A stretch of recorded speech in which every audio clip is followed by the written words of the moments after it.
انسان سب کچھ بھول جاتا ہے لیکن اپنی بے قدری نہیں بھولتا۔ جس شخص سے بھی امید لگائی جاتی ہے کچھ وقت بعد اسی شخص سے تکلیف مل جاتی ہے۔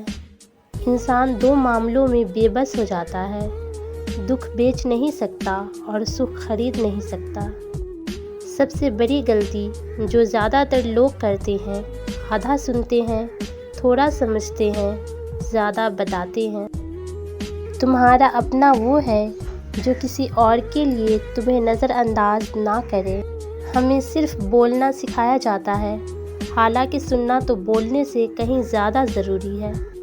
زندگی میں ختم ہونے جیسا کچھ نہیں ہوتا، ہمیشہ ایک نئی شروعات آپ کا انتظار کرتی ہے۔ اور جہاں بات آتی ہے سکون کی، میں اللہ سے باتیں کر لیتی ہوں۔ ایک سا وقت کبھی بھی نہیں رہ سکتا، دن بگڑتے ہیں، سنورتے ہیں، گزر جاتے ہیں۔ رشتے ضرورت کے ہو تو کبھی خوشی نہیں دیتے، اور جذبات کے ہو تو کبھی ساتھ نہیں چھوڑتے۔ ضمیر انسان کا سب سے اچھا دوست ہے، اس کا ضمیر ہے جو اچھی بات پر شاباش اور بری بات پر ملامت کرتا ہے۔ ہار تب نہیں ہوتی جب آپ گرتے ہیں، ہار تب ہوتی ہے جب آپ اٹھنے سے انکار کرتے ہیں۔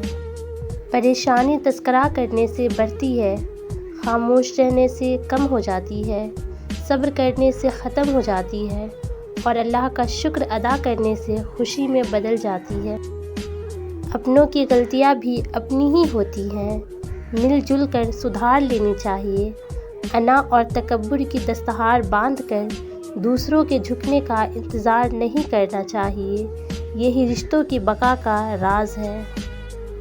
لڑائی جھگڑے کے دوران ایک قدم پیچھے ہٹ کر تباہی روکی جا سکتی ہے۔